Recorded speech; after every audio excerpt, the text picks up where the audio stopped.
Buenas noches. ¿Ha pedido usted últimamente cita para el médico? ¿Para cuándo se le han dado? ¿Y le ha parecido razonable, demasiado o depende de la dolencia? Para el especialista, la espera media en la región de Murcia oscila entre algo menos de 2 meses para la primera consulta de traumatología y casi 6 para rehabilitación. Las quejas por los tiempos de espera, que no son nuevas, se han multiplicado tras la pandemia, y la de los médicos reclamando más recursos. Partiendo de esa situación, esta noche vamos a hablar de modelo, de planificación para mejorarla. Y lo vamos a hacer con 3 profesionales sanitarios dedicados al ámbito de la formación, la planificación y la gestión, para que desde su labor y perspectiva profesional nos trasladen sus reflexiones. Bienvenidos.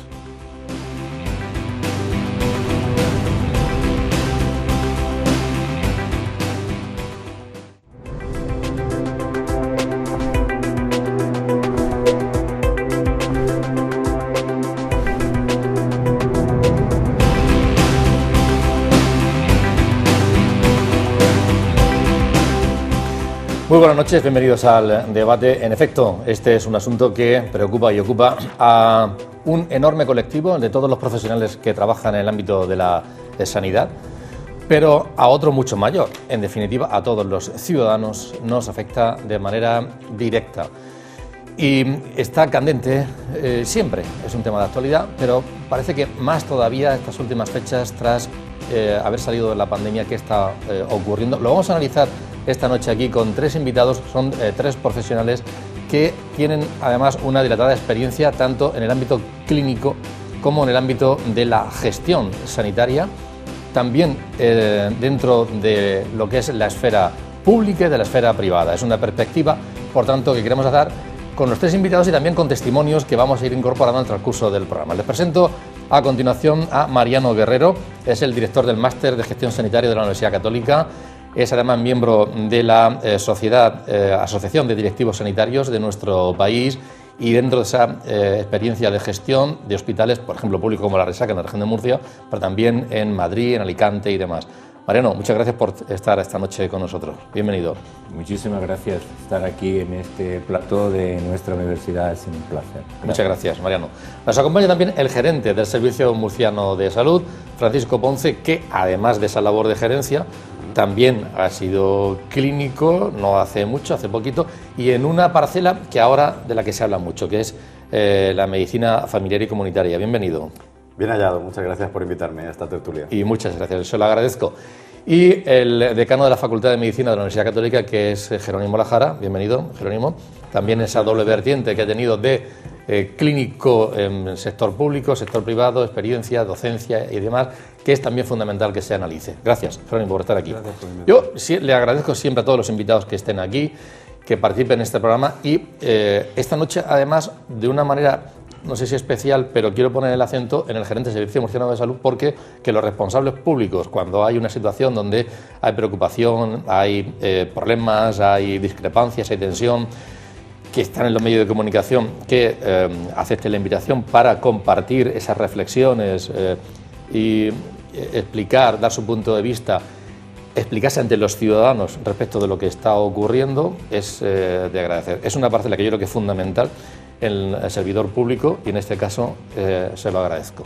Yo no sé si esos datos que yo decía, y empezamos por ahí, ahora mismo, para una primera cita, 2 meses aproximadamente, hasta 6 meses, están actualizados, y hay una mayor actualización, y si se han agravado tras salir de la pandemia, ¿ha ocurrido algo especialmente ahora? ¿Está pasando especialmente algo ahora o era una tendencia que ya arrastrábamos? Sí, realmente, y no lo podemos negar, hay una tendencia no solo en la región de Murcia, sino también a nivel nacional, de esas listas de espera que se han ido engrosando y probablemente, como bien decías, la pandemia ha tenido mucho que ver en este sentido. Ten en cuenta que esa accesibilidad se vio un poco mermada durante estos 2 años de duración de la pandemia. Las intervenciones quirúrgicas, las pruebas diagnósticas, las consultas externas fueron disminuyendo de forma progresiva porque había que atender otro tipo de problemas de salud y en ese momento era el tema de la pandemia lo que más nos preocupaba. Sí que es cierto que la pandemia no ha desaparecido, pero ha ido menguando, ha ido suavizando esta tendencia pandémica y entonces ha empezado a funcionar otra vez la maquinaria sanitaria. ¿Qué es lo que ocurre? Que indefectiblemente la acumulación de pacientes está ahí, van aumentando y bueno, pues la región de Murcia, el Servicio Murciano, la Consejería de Salud está trabajando pues para estas listas de espera, ir disminuyéndolas en la medida de lo posible y lo más rápidamente posible. Quería aportar un dato y hablando de las pandemias, de las listas de espera, la región de Murcia, dentro del marco nacional, no es de las que peor está. Por ejemplo, para ser intervenido en la región de Murcia tenemos una media de 93 días. Hay áreas, como el área de Yecla, que es incluso menor, y la media nacional es de 123 días. Entonces, sí que es cierto que la región de Murcia, gracias al esfuerzo de los profesionales y gracias al esfuerzo de la Administración que ha apostado por salir adelante con estas listas de espera, pues va disminuyendo y no estamos en el peor de los escenarios posible, pero sí que realmente tenemos que seguir trabajando para minimizarlas y reducirlas en lo posible. Tampoco es un consuelo, ¿no?, lo de los 93 días. No es un consuelo, pero viendo de dónde venimos, no podemos dejar de pensar que siempre hay una oportunidad de mejorar, pero que no somos los peores del barrio. Mariano, Jerónimo, dos cuestiones. Por una parte, la posibilidad, apuntaba el gerente de Servicios de Salud, de que haya crecido la demanda de los ciudadanos a la hora de ir al médico. Se pueden haber complicado patologías también y seguramente ha habido casos de que se han ido agravando algunas patologías y hay más demanda, pero también se habla de que están castigados, hay quien lo dice, lo escucharemos ahora, las plantillas de médicos, enfermeros que se han reducido, que hay menos y que por tanto pasan las dos cosas, exceso y defecto, por un lado y por el otro. ¿Qué crees en qué momento estamos ahora mismo, Jerónimo? Yo mi experiencia, yo he estado de jefe de servicio de oftalmología más de 20 años, mi experiencia es que la gestión del Servicio Murciano de Salud siempre se modeliza en ese aspecto. Colaboración de pública-privada, gestión de lista de espera. Lo que pasa es que el problema es muy complejo, porque no estamos, cuando hablamos de lista de espera estamos hablando de prioridad 1, prioridad 3. No es lo mismo estar en lista de espera por una catarata que por un desprendimiento de retina. Y en ese aspecto yo tengo que decir que los pacientes con cosas relativamente urgentes pues se han atendido siempre con prioridad con respecto a la lista de espera con menos prioridad. Entonces, si resulta que en otoño hay más desprendimiento de retina y tenemos que operar menos cataratas, pues la catarata espera. Pero es que la catarata, si la operas hoy, tiene el mismo resultado que si la operas dentro de un mes. El desprendimiento de retina no. Entonces, hay que ir, desde que se puso la prioridad, ese tema está bastante bien regulado. Entonces, otra cosa importante es la espera en consultas. No es lo mismo que una persona tenga que acceder al especialista en oncología, que estamos hablando de un problema serio, que tenga que acceder a un especialista en oftalmología que a lo mejor lo que tiene es que graduarse o que tiene que hacer una cosa que es leve. Entonces, lo más importante es establecer bien las prioridades y yo creo que en Murcia eso se hace muy bien. Y sobre todo, cuando hay exceso, pues yo tengo la experiencia de que se abrieron los hospitales por la tarde, de que se han derivado pacientes para operarse en lista de espera en hospitales con la colaboración de hospitales privados, relativamente bien. Entonces, no hay que ser demasiado alarmista con el tema de la lista de espera porque no es tan grave como se dice. Es verdad que puede haber situaciones puntuales que son graves, pero yo creo que estableciendo bien las prioridades, ese tema está resuelto. Ahora, habría que hacer cosas, porque no nos podemos conformar como está la situación. Venimos de la pandemia y eso ha creado más listas de espera de lo normal y los profesionales, la verdad que el sistema está muy tensionado. Todos los personales de los hospitales y de los centros de salud están muy tensionados. Pero hay muchas mejoras que se pueden hacer y que yo lo llevo diciendo mucho tiempo a los responsables. La primaria hay que mejorarla. Hay que hacerla más resolutiva. ¿Cómo se hace más resolutiva la primaria? Pues ellos ya lo saben, yo creo que están en el camino, que es dándole medios. Si tú en primaria pones ecógrafos y formas a los... Y aquí hemos dado un curso a los de primaria a través de Semergen de ecografía y son más resolutivos, el hospital estará menos colapsado y la gente tendrá más confianza en su médico de cabecera porque si tú eres más resolutivo, el paciente quiere de ti más. Hay que fomentar la telemedicina. En oftalmología, por ejemplo, pues tenemos la experiencia de que un paciente de fortuna tiene que venir a Murcia, coger 2 autobuses y perder toda la mañana para hacerse un fondo de ojo. Cuando te lo hacen allí, mediante un retinógrafo, y yo le puedo hacer el diagnóstico de Murcia y decir quién viene y quién no viene. Con lo cual estamos evitando muchísimo transporte. Me cuento muchas veces, evitamos incluso muchas ambulancias. Y bueno, y lo de siempre, que yo desde que empecé medicina, fomentar la prevención. Yo creo que todavía no hay una cultura en España política, en ningún partido político, que esté realmente metido en el tema de la prevención. Porque la prevención es un tema a largo plazo y cuando entramos con responsabilidades políticas, pues tenemos tantos problemas inmediatos que la inversión en tema de prevención no está suficiente. Entonces yo creo que invertir un poco más en prevención. Y otra cosa para terminar. En España los recursos dedicados a sanidad y educación a nivel nacional, no a nivel local, estamos hablando del 30% solo. Pues a lo mejor había que gastar menos en otros ministerios y gastar un poco más en sanidad y en educación. Bueno, yo estoy bastante de acuerdo con lo que ellos plantean, algunas puntualizaciones. Es decir, la lista de espera, como tal, desgraciadamente, desde hace ya más de un cuarto de siglo se ha utilizado como un indicador de gestión sanitaria, inclusive hasta como un indicador político. Y por eso hay diferentes escalas de que yo estoy por encima de ti. Yo creo que eso es un error enorme, porque no es lo mismo, como está diciendo la Jara, que tener una patología oncológica o tener una patología que necesita una cirugía electiva. Yo creo que las listas de espera, si queremos seguir trabajándolas, tenemos que estructurarlas de una forma totalmente diferente, porque en nuestro país y en el servicio murciano me consta que lista de espera para hacer intervenciones quirúrgicas por procesos oncológicos pudo haber ocurrido puntualmente en algún momento, pero en líneas generales eso no existe. Eso se resuelve inmediatamente. Y lo que está ocurriendo es que aparecen cada día más demanda de servicios sanitarios, porque consumimos los servicios sanitarios como cualquier otro bien de servicios. Y obviamente no pasa nada, inclusive diríamos que no está mal reflexionar una intervención quirúrgica de cirugía electiva para algunas patologías en las que la evidencia científica de la cirugía podría, diríamos que, modificarse. Es decir, hay cirugías, las oncológicas fundamentalmente, o las de algunas patologías, y Jerónimo ha planteado el desprendimiento de retina, que necesitan una actuación urgente. Eso hay que decir con claridad que eso se está haciendo, que eso no hay ningún problema. El problema que surgen son las personas que tienen un dolor de espalda o una patología traumatológica o otorrinolaringológica, que en muchos casos cuando llegan a la indicación ya lleva un proceso largo, y a partir de ese momento es cuando empezamos a contar la lista de espera. A lo mejor deberíamos de empezar a contar la lista de espera de que tiene el primer síntoma. No hay evidencia científica de que haber retrasado las intervenciones quirúrgicas de cirugía electiva, no urgente,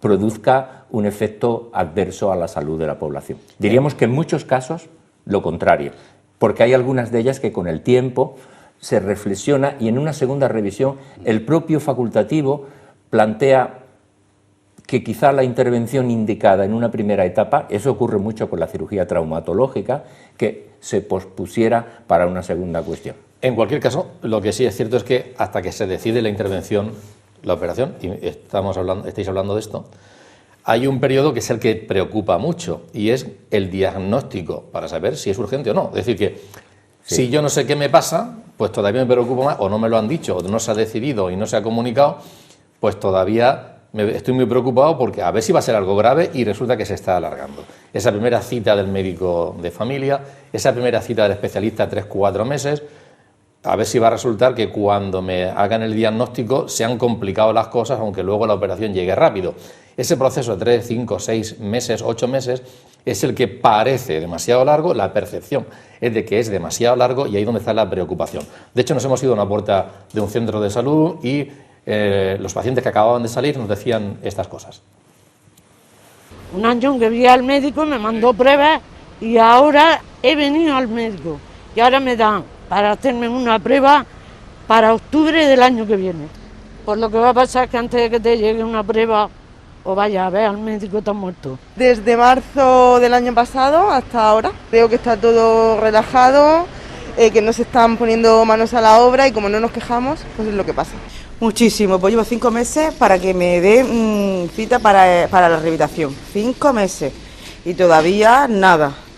Mi nene igual para lo de la cara, para el dermatólogo, lleva ya 7-8 meses. Eso sí es verdad que es un desastre. Yo creo que hace falta más organización, más médicos, no sé, más médicos, y hacer las cosas como tienen que hacerlas, porque una urgencia siempre es una urgencia. Todo es el hecho de que te pasen a un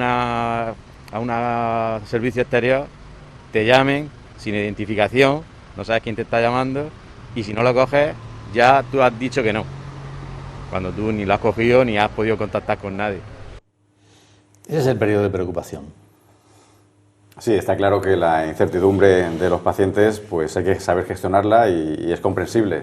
A nadie nos gusta estar esperando un diagnóstico que en muchos casos puede ser un diagnóstico pues no lo demasiado agradable que vas a tenerlo.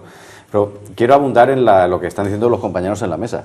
Es decir, las prioridades uno, las urgencias, lo que hay que correr, eso está totalmente controlado en el servicio murciano. Podría poner un ejemplo. Por ejemplo, la patología mamaria cancerígena es una prioridad 1, es una urgencia, tarda menos de 29 días en ser intervenida por el cirujano de mama. Entonces, quiero decir y tranquilizar a la población en el sentido de que las cosas urgentes son urgentes y el servicio murciano las afronta como tiene que afrontarlas, de forma urgente y rápida, y da el mejor servicio posible a los ciudadanos. Como bien decía la Jara hace un momentito, las listas de espera no se pueden engordar solo con todo lo mismo. No, hay calidades dentro de esta lista de espera. No es lo mismo un alusvalgo, un juanete, que como decía un desprendimiento de retina, o un cáncer de mama o un cáncer de próstata. Entonces, quiero tranquilizar a la población en ese sentido. Lo que es urgente se está viendo al día y seguimos adelante. Todo se puede mejorar, todo es mejorable, evidentemente. Y problemas a nivel de gestión de recursos humanos, no tenemos recursos humanos. A veces los profesionales que tenemos son los que tenemos. Y a veces esto también puede engrosar estos periodos de latencia para poder ver a un paciente. En principio, todo es mejorable, pero no asustemos a la población. Las cosas urgentes se ven rápidamente. Yo pondría un énfasis en eso que tú habéis planteado. Es decir, lo más importante en este momento y que tenemos que resolver entre todos, también los profesionales tienen que poner su granito de arena, porque pensar que todo es un problema de organización, pensar que todo es un problema de gestión, no, porque los profesionales también tienen que hacer un esfuerzo de priorización en muchas de las patologías que están llegando. Y hay que hacer, como decía hace un momento Jerónimo, todo el tema preventivo, todo el tema de todo lo que es la prevención primaria. Pero quizá el énfasis más importante es intentar resolver el problema de la incertidumbre. Sí. El problema de la incertidumbre de los ciudadanos. Porque si luego usted tiene una necrosis de alguna cosa que puede esperar un tiempo, porque seguramente que usted lleva ya 5 años con ello, decir que lo vamos a operar, pero ahora no es la prioridad, eso yo creo que se tiene que explicar. Yo creo que hay un esfuerzo muy importante de comunicación para que los ciudadanos entiendan, porque los ciudadanos no solamente tienen necesidades, tienen también expectativas. Entonces, el esfuerzo de identificar la patología, ahí sí que es verdad que todo el mundo debería de coincidir. Luego, yo siempre digo que es mucho más importante la lista de espera en que te vean que la lista de espera quirúrgica. Y sin embargo, estamos todo el día trabajando con la lista de espera quirúrgica. Y la lista de espera que te vean es la que produce ese valor, esa sensibilidad del sistema sanitario hacia los ciudadanos. Y ahí es donde yo creo que hay que poner el esfuerzo más importante. El tema de, efectivamente, es mucho más importante la lista de espera en procedimientos diagnósticos que quirúrgica. Pero ahí, que se está haciendo bastante bien, hay cosas que se pueden hacer, hay iniciativas. Yo conozco alguna de cuando estaba en el Morales Meseguer, de consulta de alta resolución, de que el paciente llega y ese mismo día se le hace todo. En algunas cosas que se puede, otras no. Por ejemplo, claro, si te tienes que hacer una resonancia, un TAC, es dificilísimo porque están funcionando 24 horas, 365 del año, muy complicado. Pero voy a poner un ejemplo práctico. En la segunda promoción de medicina en Leucam, la número 1 me pregunta la madre, ¿qué le regalo a mi hija? Digo, lo tengo clarísimo. ¿Te puede gastar 2.500 euros? Dice, hombre, va a ser un esfuerzo, pero me lo puedo gastar. Pero acaba la carrera, aprueba el MIR con un número muy bueno, quiero hacer el regalo. Digo, compra un ecógrafo portátil. Un ecógrafo portátil, sí, lo lleva en el bolsillo y va a hacer el diagnóstico en el momento. Porque como tenga que decir, te pide una ecografía, tráemela, eso tiene su proceso. Pero que el médico se compra un ecógrafo de su bolsillo. Está absolutamente homologado y se está haciendo, y ya hay, pues, en muchos hospitales, incluso en primaria, vas a ver médicos con ecógrafos portátiles. Son del tamaño de la mano. Pero quiero decir que lo tendrá que poner el sistema, el hospital privado, el hospital público. No, Pero claro, no por profesional. supuesto, no, hombre, por supuesto. Pero si yo le dispuso un ejemplo, regalé un ecógrafo portátil porque lo iba a utilizar mucho y iba a ser muy resolutivo. Pero evidentemente, ¿por qué quiero decir esto? Porque si nosotros ponemos en los profesionales determinados medios relativamente económicos, vamos a ser mucho más resolutivos, porque el tema de las pruebas diagnósticas y la pérdida de tiempo en pruebas diagnósticas es cuando un médico no puede hacer la prueba. Yo, en oftalmología, te lo tenemos muy fácil, porque el 99% de las pruebas las hacemos nosotros. Sí. La OCT, el fondo de ojo, la ecografía incluso la hacemos nosotros. Entonces a mí me llega un paciente y esa mañana se lo hago, y tengo prácticamente el diagnóstico y lo pongo en lista de espera quirúrgica. El desprendimiento de retina cuando me llega, aunque tenga que hacer una ecografía, el paciente sale del hospital, sale con su lista de espera y el día y hora de cirugía. Le digo, vete que te vas a operar tal día. Porque nosotros estamos hablando de desprendimiento de retina, no es que se opera de urgencia ese día, se opera en 2 o 3 días, pero se le da el día de quirófano, porque tenemos todos los medios. Pero si yo en desprendimiento de retina le digo al paciente, no, mira, es que te tienes que hacer una ecografía, y te tienes que hacer una resonancia, y te tienes que hacer esto, y lo otro, y lo otro, y lo otro, pues el paciente no tarda más en eso. Y generas una ansiedad, sin duda. Claro, pero si yo le digo al paciente de desprendimiento de retina, mira, te vas a operar el miércoles, la cita con el anestesista la tienes el martes por la mañana, la analítica la tienes el lunes por la mañana, que es lo que se está haciendo, pues el tema está resuelto. Y para las patologías crónicas que tarda más el diagnóstico, pues solamente con la medida de tener ecógrafos estamos solucionando, no sé decir la cantidad, pero una cantidad de problemas impresionante. Porque a veces te estás ahorrando una resonancia magnética, te estás ahorrando un TAC, te estás ahorrando muchas consultas. Es verdad también, en los medios de comunicación el reflejo es permanente, que las organizaciones profesionales de médicos, también de la enfermería, de los coordinadores de centros de salud, estamos leyendo noticias continuamente, la reivindicación es constante de que faltan médicos y faltan recursos. Francisco Miralles es el presidente del Colegio de Médicos de la región de Murcia y nos lo concreta. La atención primaria lleva tiempo colapsada, ¿no? En nuestra región y en el resto de España, el que haya listas de espera en atención primaria no ha ocurrido nunca, como está ocurriendo ahora, que pides una cita y te dan para dentro de 2 o 3 semanas. Eso va contra todo sentido común. Y sí se está produciendo, no es que se va a producir, se está produciendo ya, y es la consecuencia, es una mala atención a los ciudadanos, muchos problemas de salud sin atender debidamente, una atención absolutamente deplorable.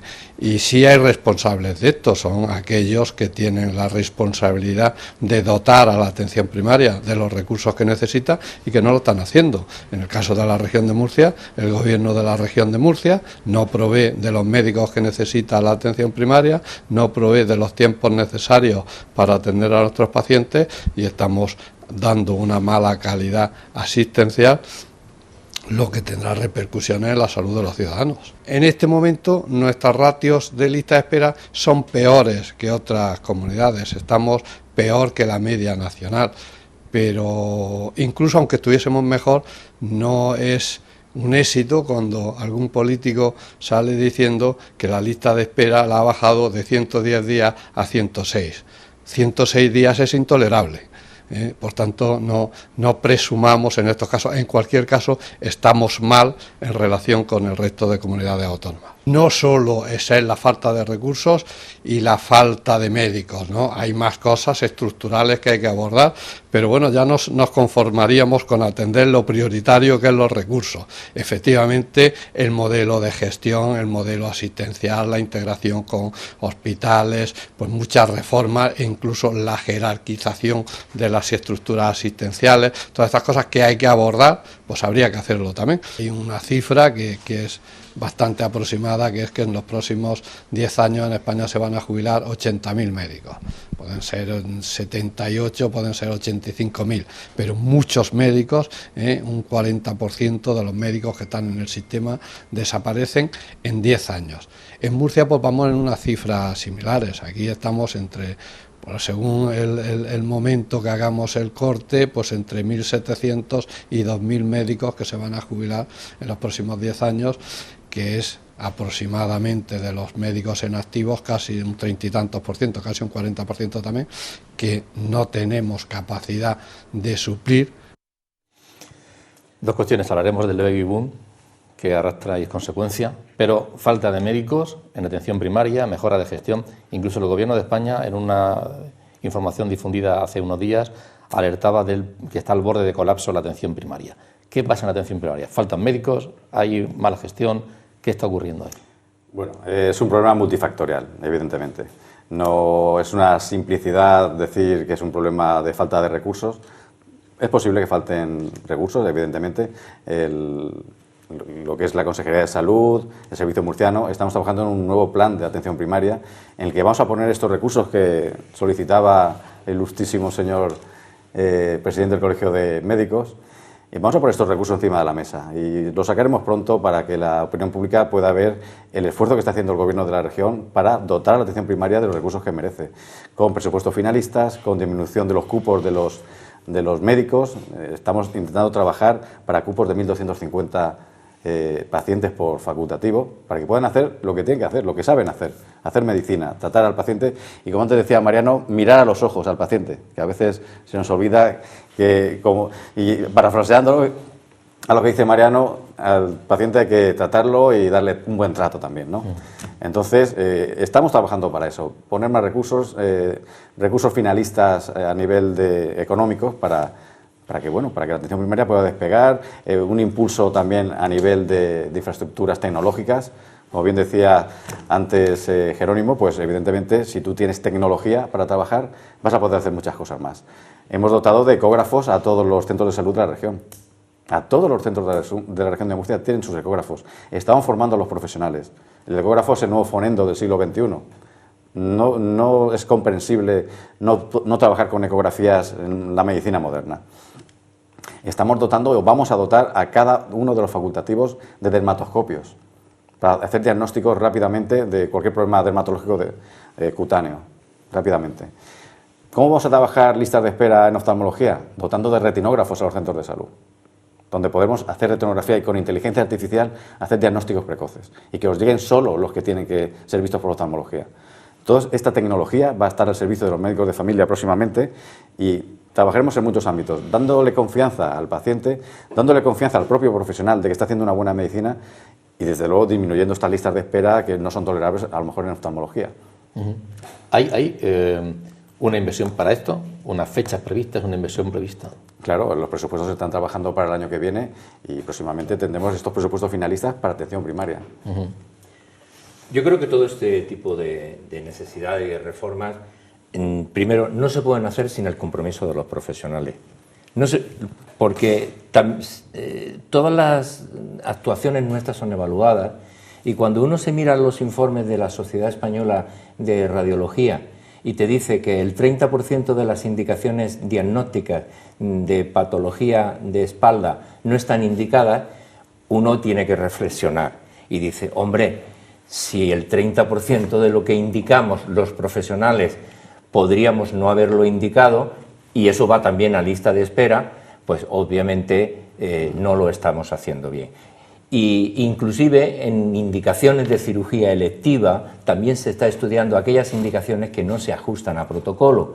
Por tanto, no quiero trasladar el discurso a que la culpa la tiene fulano, mengano, no, sino que no solamente es la administración la que tiene que poner los recursos, la que tiene que plantear el tema organizativo, sino que los profesionales también tienen que ser conscientes del problema y, por tanto, tienen que ser, si cabe, más exquisitos en lo que son sus propias indicaciones y evitar todas aquellas indicaciones diagnósticas, fundamentalmente, y algunas terapéuticas menos, porque si no, todo eso, por mucho esfuerzo que haga la propia administración, no se va a resolver. Pero es que se saben los recursos que se necesitan después de haber hecho un ejercicio de planificación. ¿Qué modelo de atención primaria queremos tener? Tenemos el modelo de atención primaria que en su momento, en el año 85, el mismo modelo que en el año 85 del siglo pasado decidimos tener. Y entonces todo ese modelo ha ido dejándose y la sociedad a día de hoy es totalmente diferente. Ya no, los centros de salud se siguen diseñando, las organizaciones de atención primaria se siguen haciendo como se hacían hace 25 o hace 30 años, con los hospitales como se hacían hace 50 años. Por tanto, no es una sola cuestión de atención primaria. Mi pregunta es, ¿El modelo de atención primaria que tenemos va a soportar las necesidades y las expectativas de los ciudadanos? Mi respuesta es no. Por tanto, tenemos que ir a un modelo de atención primaria totalmente diferente. ¿Qué queremos que hagan los médicos de atención primaria? Y sobre todo, ¿qué queremos que no hagan los médicos de atención primaria? ¿Cuál es el papel de la enfermería en atención primaria? ¿Por qué no formamos a otras profesiones para quitarle muchas responsabilidades que tienen los propios profesionales médicos? Yo soy médico y hacemos que eso lo hagan otras personas que están suficientemente formadas y si no, se les podría formar, con independencia de que al final, después de todo ese proceso organizativo, decidiremos claramente si faltan 1000 médicos o 100.000 médicos. Pero, hombre, empezar el discurso por el planteamiento del recurso sin haber hecho previamente el modelo, hombre, se carga cualquier ejercicio de planificación en el mundo. Mira, voy a decir algo políticamente incorrecto. No faltan médicos, sobran políticos en España. Y lo voy a decir por qué. 17 comunidades autónomas. Cuando yo empecé a trabajar en el sistema de salud público, yo podía enviar un paciente en España donde quisiera. Tenía un problema, llamaba a Madrid, Barcelona y lo arreglaba. Ahora es misión imposible. Puedo contar 1000 casos. En la situación actual, la falta de médicos es multifactorial. Evidentemente, la mala planificación. Yo cuando acabé éramos 28.000 médicos en paro y ahora lo que falta son médicos. Vale. Ha aumentado la demanda de forma ilimitada, porque además de montar limitada. Pero es que, digo lo de los políticos porque cuando tú llegas a un ciudadano y le dices sanidad universal, gratuita y a todo el que venga a España, hombre, el ciudadano debe saber que eso le va a costar, que a lo mejor tiene que ir 2 días más tarde. O sea que el problema es, si yo a todo el mundo le dejo que entre en el sistema, al final el que está en el sistema se tensiona. O pongo recursos o no lo voy a poder solucionar. Pero es que además se toman medidas como, por ejemplo, antes tú estabas en un servicio, gestionando un servicio y necesitábamos un cirujano de retina y pues se sacaba la plaza de concurso y tú veías, ¿quién sabe hacer retina? Pues yo contrataba un cirujano de retina por currículum y por bolsa de trabajo. No, ahora la bolsa de trabajo tiene otras circunstancias que los sindicatos han decidido que sea por currículum y expediente, pero no por la habilidad. Entonces, resulta que se da la paradoja que hay un hospital en Murcia, que tengo un amigo que resulta que era cirujano de mano y estaba de baja, y el que le contrataron era cirujano de rodilla. Y había que formar cirujano de rodilla en mano. ¿Sabemos lo que nos cuesta? Que en vez de operar 4, opera 2. ¿Por qué? Porque está aprendiendo. Y encima con complicaciones que hay que reintervenir. Pues es que hay que cambiar muchas cosas. Hay que cambiar, no solamente hay que formar médicos, sino cambiar la manera de cómo entra el médico al sistema. Y una vez que está dentro, cómo se le forma. Y además, el problema que tenemos también es que el sistema que tenemos ahora, donde todo es gratis, por ejemplo, yo estoy viendo a pacientes que vienen a operarse de cataratas con una ambulancia el día de la consulta, el día de la cirugía, el día de la primera consulta, el día de la segunda consulta, el día de la tercera consulta, cuando el paciente a lo mejor tiene 50 años, puede conducir o puede conducir su mujer, pero mira, no, a mí que me lleven una ambulancia, ¿y le estamos pagando la ambulancia? Cuando no le podemos pagar a lo mejor una cirugía oncológica de 2 millones de euros y estamos tirando el dinero. Entonces, el cubo agujereado donde el agua se va, donde se va el dinero, hay que tapar agujeros y tenemos que empezar a gestionar por ahí también, porque el ciudadano se cree que el dinero llueve y que tengo derecho a todo. Al cirujano hay que ser valiente para explicarle, por eso digo que sobran políticos, que hay que explicarle, si usted quiere esto, tiene que renunciar a esto, todo no se puede tener. Y eso, cualquiera que tiene una familia y tiene hijos sabe que al hijo le dice, si quieres esto, te vas a renunciar a esto. Y hay que gestionar el dinero, porque alguien lo tiene que pagar, porque la Comunidad Europea no va a estar mandando dinero siempre. Y no podemos estar siempre endeudándonos para pagar cosas.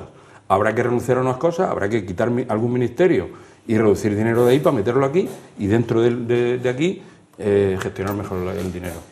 Juan Antonio Divisón es médico especialista de medicina familiar y comunitaria, es el director de la cátedra UCANS Emergen de esta casa y, por cierto, le acaban de reconocer, conceder un premio a la trayectoria profesional, se le va a entregar en la 7ª Convención de la Profesión Médica. Él ejerce en Albacete y con esa trayectoria, ese reconocimiento, desde ese bagaje, nos apunta a lo siguiente.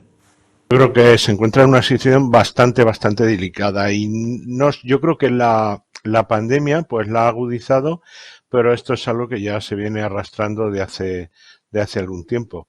La falta de recursos en la atención primaria es tremenda, las listas de espera son tremendas y entonces pues, nosotros somos los que estamos ahí, nosotros somos la puerta de entrada del sistema sanitario y los pacientes, pues claro, un poco lo pagan con nosotros, ¿no? Yo, por ejemplo, en mi consulta, un porcentaje de las consultas de cada día son para intentar responderle a los pacientes el por qué le dan la cita tan tarde. Fundamentalmente recursos humanos, materiales también, pero la falta de recursos. A la atención primaria, teóricamente se le debería dedicar un 20% del presupuesto del Sistema Nacional de Salud y apenas se le dedica un 15%, ¿no? Se va mucho más dinero al hospital que para primaria. La mitad, o en torno, a lo mejor algo menos, la mitad de las facultades de España ni siquiera tienen una asignatura que se llame Medicina de Familia, ¿no? Por ejemplo, la UCAN en ese sentido ha sido uno de los pioneros, ¿no? Es una privilegiada porque sí que tenemos la asignatura de Medicina de Familia. Entonces, desde nosotros, yo soy el responsable de la Cátedra de Medicina de Familia de la UCAN e intento desde el grado pues transmitirle a los alumnos pues la importancia de la atención primaria y lo bonita que es la cantidad de cosas que se pueden hacer, pero claro, que aparte de que en las facultades sea de obligado cumplimiento el que exista la asignatura de Medicina de Familia, por lo menos que los alumnos la conozcan, luego una buena formación de posgrado, ¿no? Una vez que aprueban el MIR, porque hay una buena formación, y luego, por supuesto, que haya unas condiciones de trabajo adecuadas, recursos humanos, que no haya que ahora mismo hay mañanas o hay muchos días que estamos doblando consultas, que estamos viendo más pacientes de los que debemos, que no le estamos dedicando el tiempo suficiente a los pacientes. En la información anterior ha apuntado Paco Miralles en la bolsa de profesionales, yo creo que en todas las profesiones, por el tema del baby boom, hablamos la semana pasada precisamente del cambio demográfico que se va a producir y demás. Y hablabais antes de planificación. ¿Se está viendo ya esto? ¿Nos estamos adelantando a esto? ¿Va a haber realmente esa bolsa tan grande en toda España de jubilaciones, en este caso de profesionales sanitarios, y hay que adelantarse, anticiparse para tomar medidas adecuadas? Sí, evidentemente, de las pocas cosas que estoy de acuerdo con Paco Miralles, una es esa. Ahí va a haber un déficit en los próximos años de profesionales y realmente esta planificación tiene muchas escalas. Tiene que haber una planificación a nivel de universidades en el Ministerio que puedan abrir las facultades para licenciar más médicos. Tiene que haber una planificación a la hora de poder formar a nuevos especialistas MIR, acreditar más MIR. Esto es una tarea larga, que ya vamos tarde, evidentemente. Formar a un médico son 10 años, todos lo conocemos. Entonces, aunque empezamos hoy mismo, tardaríamos 10 años en tener esta proyección de nuevos facultativos. Entonces, es compleja la situación, pero no es óbice para que tenemos que empezar ya a solucionarlo. Y hay que solucionarlo, ya os digo, no desde la región de Murcia, que ponemos toda la carne en el asador intentando formar los máximos especialistas posible. Somos una comunidad, una región en la que todos los profesionales que han venido a formarse se han quedado todos en la región de Murcia, no ha ocurrido lo mismo en el resto de las comunidades y realmente, como decíamos, es algo multifactorial. O empezamos desde arriba a empezar a solucionar los problemas o tenemos un futuro un poco oscuro en este sentido. Ese tema que me afecta directamente como decano, pues que tenemos mucha discusión con el tema de si formamos más médicos o no formamos más médicos. Nosotros ya dijimos cuando empezamos con la Facultad de Medicina hace mucho tiempo que esto iba a pasar, porque nos vamos a jubilar. Yo soy uno de los que entró en una Facultad de Medicina que el curso anterior entraron 1000 en Granada y en mi promoción entramos 500. Fue la primera promoción, estoy hablando del año 79, primera promoción que entró con selectividad. Antes entraba el que quería, con lo cual la oferta de médicos fue brutal. Gracias a eso también es verdad que hemos podido aguantar con estos años cubriendo las plazas. Pero claro, un médico no se forma en 10 años, no estoy de acuerdo. Se forma en 10 años un especialista que empieza como especialista, pero no estamos formando un cirujano de trasplante hepático, ni estamos formando un cirujano de determinadas patologías complejas de neurocirugía, o un cirujano de retina, o un cirujano, porque no aprende en 4 años. 4 años aprende la habilidad para poder aprender determinadas cosas. Entonces en España tenemos todavía una asignatura pendiente, que esto está superado en muchos países desde hace mucho tiempo, que es el tema de la subespecialidad. o superespecialidad, como se quiera llamar. Es decir, tú eres especialista en oftalmología, en dermatología o neurocirugía, y luego hay dentro de esas especialidades subespecialidades que te tienes que formar, y eso no está acreditado. Por eso decía yo que no podemos tener una bolsa de trabajo donde un especialista sirva para todo, no, hay que hacer subespecialidades y se tiene que regular en el ministerio y tienen que abrir eso a la universidad. La universidad está preparada para formar especialistas. Ahora tenemos un sistema MIR que ha sido un modelo, pero tiene muchas carencias. Una de las carencias que tiene, que un MIR que se forma en La Paz no es lo mismo un MIR que se forma en un hospital periférico a nivel, por ejemplo, de investigación o a nivel de determinadas subespecialidades. Y es verdad que el MIR sale muy bien preparado y sale muy bien formado, pero solamente en el plano clínico, pero no en el plano de investigación. Y un médico que no investiga es un médico que no prospera. Y un médico que no se forma deja de ser buen médico a los 15 años, porque la medicina cambia a un ritmo tan brutal que yo puedo decir, en mi experiencia, yo he cambiado la técnica quirúrgica de cataratas 7 veces. Y seguimos cambiando las técnicas quirúrgicas porque eso va prosperando, va aumentando al ritmo que o te vas formando o te quedas atrás. Entonces, hay que fomentar la formación continuada y hay que fomentar la subespecialidad. Y luego, para terminar, un tema que no se dice nunca. La formación de los médicos en Murcia no es para Murcia, es para Europa. Para Europa. Y un médico de Polonia puede ejercer en España igual que un médico de España puede ejercer en Polonia. Entonces, la competencia la tenemos con países que tienen déficit de médicos y saben ofertar a los médicos ofertas muy atractivas. Pongo el ejemplo de Francia.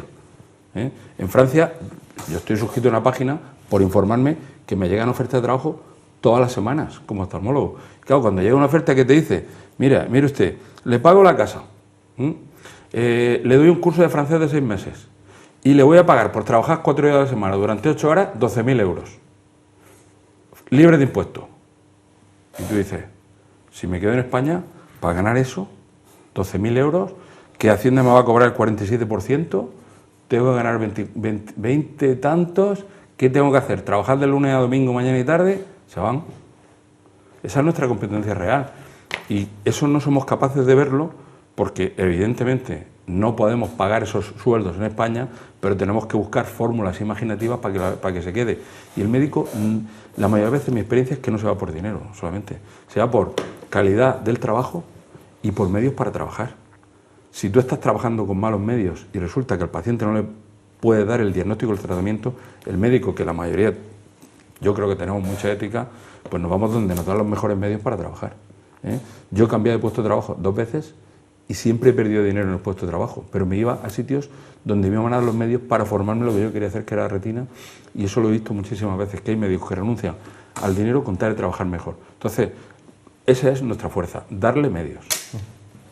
Yo me voy a ir un poco más atrás. Yo es que creo que el planteamiento es que la sanidad no solamente son los médicos. Cuando hablamos de servicios sanitarios estamos hablando de un pool muy importante de profesionales y probablemente nosotros, que los 3 somos médicos, pues tenemos ese sesgo de hablar. Inclusive me agrada mucho cuando Jerónimo habla de las áreas de capacitación específica después de haber hecho una especialidad. Pero yo creo, mi modesta opinión, es que el problema está antes de todo ello. El problema es, ¿para qué queremos médicos? ¿Para qué queremos enfermeros? ¿Para qué queremos auxiliares? ¿Para qué queremos técnicos? ¿Para qué queremos nutricionistas? Porque yo estoy convencido que un porcentaje muy alto de las solicitudes de asistencia en los centros de salud se los podría resolver otro profesional que no fuera un médico de atención primaria.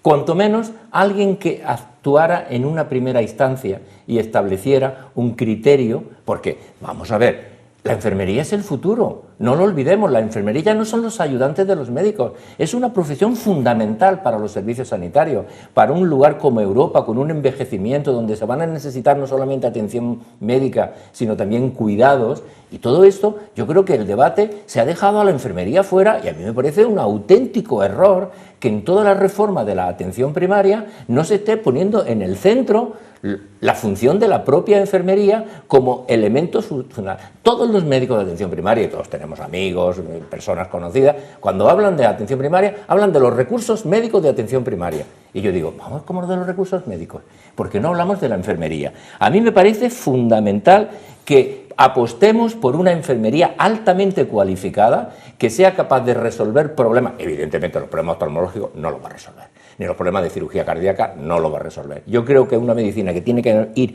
hacia esa área de capacitación específica cada vez mejor formado, con investigación... Si hablamos de diagnóstico y tratamiento no puede entrar nadie que no sea médico. Es que eso es ahí, pero... Tenemos que abrirle las puertas y quizá hay que modificar algunos aspectos de la formación de la enfermería para que la enfermería tenga muchísima más capacidad a la hora de discernir y quitarle mucho de ese trabajo administrativo y muchas veces de propio screening que tienen los médicos y que los pueden hacer otros profesionales. Esa es mi opinión. Le doy la palabra a Francisco Ponce, pero sobre esa cuestión no tengo el gráfico actualizado de datos, pero hay un gráfico curioso o interesante que es sobre el número o el porcentaje o la relación, la ratio entre médicos y enfermeros en distintos países de Europa. Y es interesante ver, por ejemplo, que en médicos hay diferencias, pero dentro de unos márgenes, pero lo que sí es enorme es la diferencia de enfermeros y enfermeras. Por ejemplo, en los países Noruega, Finlandia, Alemania, la relación, el número de enfermeras es mucho mayor que el de médicos, pero también es mucho mayor que el que hay en España. Hay muchísimas más enfermeras trabajando. Para que te vea un médico allí, te han visto 3 enfermeras previamente. Son las que te abren la puerta para que te vea. Yo le voy a plantear un reto a nuestro gerente de Servicios de Salud, que es que analice el número de enfermeras por médico de todas las áreas de salud. Probablemente. Y que compare la diferencia que hay entre áreas. Eso es Murcia. En España, pues sí, es impresionante. ¿Por qué? Porque se ha gestionado de forma... Esa es una de las cosas que hay que regular. Bueno, me habéis dejado aquí en medio de la conversación. Evidentemente hay cosas que no estoy de acuerdo con lo que ha dicho Jerónimo. España es el país de Europa con más especialidades. Sí. Entonces, el problema de las subespecializaciones es un problema en los hospitales más periféricos que, claro, yo soy especialista de párpado. Si no es de párpado, yo no sé nada más de oftalmología, y ocurre. Estoy hablando de las reconocidas, ¿no? De las reconocidas, pero sabemos que ocurre. Nosotros apostamos por la troncalidad. Sí. Profesionales que son capaces de hacer muchas tareas. Por eso ahí no estoy de acuerdo. Para tu tranquilidad, Mariano, el plan de atención primaria que estamos preparando en la Consejería de Salud y en el Servicio Murciano, están participando todos los personajes, todos los actores que trabajan en un centro de salud. Están trabajando con equipos de trabajo médicos, enfermeros, administrativos, trabajadores sociales, fisioterapeutas. Es decir, entendemos que la atención primaria es mucho más que el facultativo, efectivamente, que es un actor principal y primordial, eso está claro. Nos hemos ido, yo me he ido y sabía que, quería sacar este tema, a 2 personas. A José Antonio Blaya, secretario general de SATSE, del Sindicato de Enfermeros. Vamos a escucharlo. Bueno, la situación del enfermero es muy mala, muy mala. O sea, hay un déficit tremendo de profesionales de enfermería. Ya hace tiempo que hicimos un estudio de campo, que se lo enseñamos a la autoridad sanitaria, con lo cual no nos lo rebatieron. Y se necesitan como mínimo más de 4.200 profesionales de enfermería. De lo que tenemos, más 4.200. ¿Por qué? Porque no entiende que un puesto de enfermería, por ejemplo, en un hospital, en una unidad de asistencia, pues lleva detrás de sí 5 enfermeros, porque hacemos 24 horas y hay que hacer turnos de mañana, tarde, noches y las libranzas correspondientes. Entonces la situación es bastante caótica en ese aspecto, es decir, no podemos llegar a todos nuestros usuarios, no podemos darle la calidad que se merece y siempre vamos corriendo de un lado para otro. Es decir, cuando hay 2 profesionales de enfermería en una planta y viene uno ingreso, pues bueno, no podemos atenderlo como se tiene que atender. De ahí viene muchas veces esa crispación que notan los usuarios o los enfermos de que le falta tiempo, o sea, que necesitan más tiempo que le dediquemos a ello. Y a nosotros, por supuesto, no estamos de acuerdo con ello porque tenemos que dar una mejor calidad y una mejor asistencia. Si nos comparamos con el norte, por ejemplo, la comunidad autónoma, hay gobiernos regionales que se preocupan mucho de los problemas de enfermería, se preocupan mucho y cada vez se preocupan más. Es decir, nosotros, si vemos el ranking que publica el Ministerio de Sanidad, nosotros estamos en el vagón de cola de todas las comunidades respecto a plantillas. Eso es un dato obvio, es un dato que tiene que llamar la atención. nuestro gobierno regional, por mucho que nosotros decimos y hablamos, siempre es lo mismo, ¿no? El presupuesto, que si no, que si os pasáis, llega el consejero de Hacienda, que mira usted, que no hay dinero. Mire usted, eso a mí no me lo explique, como le dije la última vez, se lo explique usted a los ciudadanos. ¿Por qué no le damos calidad? ¿Por qué no le damos mejor asistencia? Se lo explique usted a los ciudadanos, porque yo creo que siempre cualquier gobierno regional puede ahorrar donde pueda ahorrar, pero no en sanidad. Es decir, no se cree la gente que estamos muy bien pagados. No estamos bien pagados. Estamos pagados, pero no estamos bien pagados. No nos reconocen, por ejemplo, la guardia. Cuando se hace prolongación de jornada se paga, el valor de la hora la paga inferior a la hora normal. Es decir, mire usted, son unas condiciones a veces leoninas, a veces no podemos conciliar la vida laboral con la familiar. Es decir, hay muchos problemas, mucho desánimo. Hemos pasado una pandemia que nos prometieron más plazas, que aún no lo hemos visto. Nos prometieron 800 plazas más, que aún no lo hemos visto. Incluso unos días libres, más con cargo a la jornada laboral. Tampoco lo hemos visto esos días libres. Es decir, otras comunidades sí que han dado un dinero, sí que le han dado un estímulo. A nosotros no nos estimulan nada nuestro gobierno. Esas son reivindicaciones que el SATSE lo está planteando continuamente, aparecen en los medios de comunicación, las recogemos y ahora le doy la palabra al gerente del Servicio Nacional de Salud, pero también hablaban Jerónimo y Mariano sobre la formación, la perspectiva, las especializaciones. Quien entiende de esto, francamente, es la decana de la Facultad de Farmacia de esta casa de la Universidad Católica, que nos va a hablar, es Paloma Echevarría, y puntualiza esas cuestiones. Vamos a escucharla. ¿De enfermería? Sí, perdón, de enfermería. Lo que hay es también mucha diferencia entre comunidades autónomas y entre países, pero la tónica general es que la demanda de la enfermería es muy grande. Lo notamos porque no han terminado nuestros alumnos y ya nos están bombardeando de un montón de sitios, de sistemas públicos, de sistemas privados, a nivel internacional. Hace poco nos llamaron de Estados Unidos, una empresa de las que facilita el acceso de los profesionales a ese país, de Canadá, por supuesto de todos los países de Europa. Aquí tenemos bastante instalado, por ejemplo, la demanda noruega, porque hay unas empresas que contactaron con nosotros y se están yendo mucho. Es decir, el nivel de la enfermería española es muy bueno, es muy alto, y entonces son muy demandados. El enfermero, cuando termina la carrera, sale con el título de enfermero generalista. Entonces, lo bueno y lo malo a la vez, porque es una fortaleza y es a la vez una debilidad, es que valemos para todo. Entonces ese enfermero generalista lo mismo lo puedes poner en un sitio que en otro.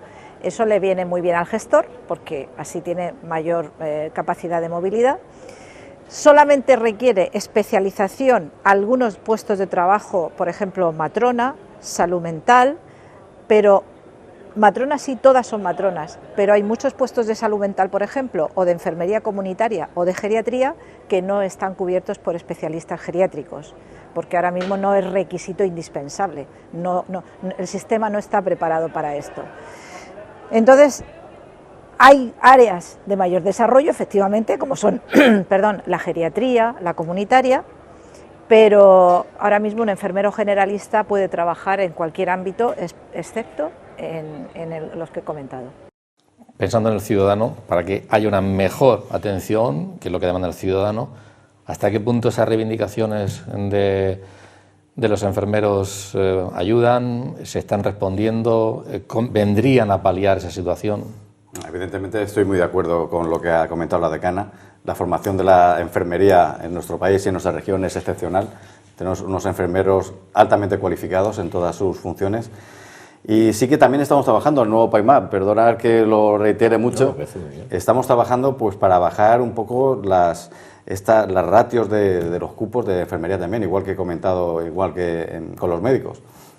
Entonces, esta disminución de las ratios pues va a provocar o va a favorecer este mejor manejo de los pacientes dentro del equipo de atención primaria. Y sí se está trabajando en este sentido. ¿Y esas reivindicaciones del sindicato de enfermería? Bueno, ellos manejan unos datos, nosotros manejamos otros. En el servicio murciano tenemos en estos momentos 7.680 enfermeros. una ratio de 590 profesionales por 100.000 habitantes. Estamos en la media de lo que es las tasas de enfermería a nivel de la nación española. Entonces, es cierto que todo es mejorable, hemos dicho que falta facultativo, falta enfermería, pero evidentemente no es esa situación catastrófica que nos pintan. Fijaros que contamos con más de 1.000 enfermeros más 2 años antes desde la pandemia. Entonces, se han ido incrementando las plantillas dependiendo de las necesidades del servicio murciano. Evidentemente, todo es mejorable, pero no pintemos situaciones catastróficas donde no las hay. ¿Es replanteable ese modelo de ver la relación número de enfermeros, número de médicos, y eso puede cambiar incluso los modelos y la atención al ciudadano? Que hay países que tienen un modelo y otros tienen otro. ¿Es planteable esto? Todo es planteable, todo se puede poner encima de la mesa, todo se puede estudiar. Recojo el guante de Jerónimo respecto a ver cómo estamos en la región en distintos escenarios, distintos centros de salud, distintos hospitales. Estamos trabajando ya en ese sentido, por eso he recogido el guante tan rápido, porque los tenemos ya, estamos trabajándolo. Y realmente pues vamos a obtener unos datos que nos van a ayudar a dimensionar qué es lo que necesitamos. Qué es lo que necesitamos pues para funcionar como creemos que tiene que funcionar la atención primaria, tanto en enfermería como en medicina y como en otros muchos profesionales, otros muchos actores que tienen que participar en los equipos de atención primaria. Ha habido un cambio en los últimos años en España, precisamente por la buena formación que tiene enfermería y las ganas de trabajar y de formarse que tienen, pues que han ido cogiendo cada vez más funciones. Te voy a decir que en los últimos 20 años, en los servicios de oftalmología, hemos pasado de operar cataratas 2 cirujanos a operar un cirujano y una enfermera, a operar retinas 2 cirujanos y a operar retinas un médico y una enfermera. Hemos pasado de que todas las pruebas diagnósticas del servicio de oftalmología lo hiciéramos los médicos a que la mayoría antes de la consulta no lo haga la enfermera. O sea, ha aumentado la demanda de enfermeros porque aumenta su capacitación y cada vez más. Pero una de las cosas que yo creo que se puede hacer es redistribuir, poniendo otros profesionales y yendo a la enfermería donde más se necesita, ¿no? Se me ocurren muchas cosas, pero ahora no es el momento tampoco. Jerónimo, en una cosa tan específica como la oftalmología pones un ejemplo magnífico, pero traslada ese cambio hacia la atención primaria, hacia un centro de salud, donde con casi toda seguridad gran parte del trabajo que hay que hacer allí podría recaer en no digo los futuros, no, en nuestros profesionales de enfermería. No voy a entrar en la competencia de quién hace el diagnóstico del Rebeca, y ese discurso no lo voy a hacer, entre otras cosas porque sería un discurso ridículo. Pero igual que en este momento se están planteando en la discusión si los enfermeros pueden ser directivos de algunas organizaciones, y ahí está el debate, y yo creo que saldrá, y si los enfermeros pueden hacer una serie de funciones relacionadas con la prescripción de algunos medicamentos, y saldrá. ¿Por qué? Porque la sociedad en la que nosotros estamos viviendo y la que vivan los que ven detrás de nosotros es una sociedad tremendamente envejecida en la que se van a necesitar muchos más cuidados que tratamientos. Mariano, envejecida, ya hemos hablado de la renovación de los médicos y de los cargos directivos. Tú de eso eres un experto. ¿Qué ocurre? ¿Hay también necesidad? ¿Va a haber también jubilaciones a corto plazo al frente de entidades, de instituciones, de hospitales, de organizaciones? Y es necesario una renovación y una previsión también y formación. Hombre, nosotros desde la Sociedad Española de Directivos, en la que yo he participado históricamente y ahora pues tengo un puesto más de asesoramiento, lo que vemos claramente es que hace falta un recambio generacional. Ese recambio generacional hace falta también en los médicos, pero en los directivos de una forma especial. ¿Qué es lo que pasa en el tema de los directivos? Que no hay MIR, porque si hubiera un MIR de dirección, que yo tampoco abogo porque haya un MIR de dirección, pero si hubiera un MIR, pues estarían saliendo como están saliendo con las otras especialidades. Entonces, que al final, ¿qué pasa? Pues que entre que el cortoplacismo político, que son los que tienen la responsabilidad de elegir a los directivos, y la ausencia de programas formativos reglados, que no es el caso de esta universidad, que desde el año 97 tiene un programa de formación de directivos sanitarios altamente regulado por ANECA, que ya lo sabemos, inclusive, aprovecho para agradecer al decano, en quinto de medicina tenemos una asignatura en la que ya le decimos a los alumnos los principios básicos de la gestión, la planificación y la calidad de los servicios sanitarios, pues obviamente estamos en esta cuestión. Hoy día, ser directivo sanitario no es atractivo. No es atractivo. Primero, porque no están bien reconocidos, están de alguna forma, diríamos que al albur de alguna discusión política en un momento determinado, y el ejemplo lo vemos que cuando cambia un gobierno, aunque seas el mejor gestor y con los mejores resultados, a ti te cambian sin decirte cuál es la razón por la que te cambian. Por tanto, esa crisis está en este momento encima de la mesa. Hay muchos proyectos sobre profesionalización de directivos, la sociedad española en ese sentido está trabajando muy activamente, y lo que tenemos que hacer en las universidades es seguir formando a los profesionales médicos, enfermeros, ingenieros, los que quieran organizar y dirigir organizaciones sanitarias, que la universidad, para que luego las personas que tienen la responsabilidad elijan, que en ningún momento es discutir quién tiene que elegir, claramente tienen que elegir las autoridades sanitarias, pero no pueden equivocarse a la hora. Si hay mucha gente formada o suficiente gente formada, la capacidad de elección va a ser más fácil. Si uno lo que va a buscar son atunes, no puede irse al banco de los cigalas, porque son totalmente diferentes lo que uno va a buscar. Y en ese sentido esta universidad es... Y ahora vamos a iniciar otra nueva edición de nuestro programa formativo. Y hay una cosa que no vas a decir, pero lo voy a decir yo, porque no soy directivo, ni lo he querido ser nunca. Un directivo, cuando accede a la dirección, pierde dinero. Sí, bueno. Cobran más como médico, porque hace guardias y tal, que como director médico, por ejemplo. Eso la gente no lo sabe. Se cree que el director médico cobra más que... No, si es que resulta que la estructura hospitalaria es el que menos cobra. ¿Quién va a querer ser director médico? Jerónimo, he dicho que es poco atractivo. Quiero tocar dos cuestiones más antes de terminar, pero muy brevemente. Se han producido algunas, lo hemos tratado aquí, lo han cubierto los compañeros de los servicios informativos de Popular Televisión. Sigue habiendo... puntualmente, de vez en cuando, no sé si se ha repuntado o no últimamente, agresiones a algunos médicos. Vamos a ver algunas imágenes que se han recogido por parte de nuestros compañeros, que han provocado, por tanto, las reacciones tanto de los personal sanitario como de los propios ciudadanos también, rechazando esas acciones. ¿Qué está pasando ahí? Cuando algo así ocurre, ¿a qué se debe y qué se puede hacer para intentar evitarlo? No sé hasta qué punto se puede... Cuando uno ve estas imágenes, pues siente una sensación de pena, de impotencia, de pensar qué sociedad hemos creado que agrede a aquellas personas que van a cuidarles. Desde el Servicio Murciano estamos trabajando intensamente para que estas cosas no ocurran.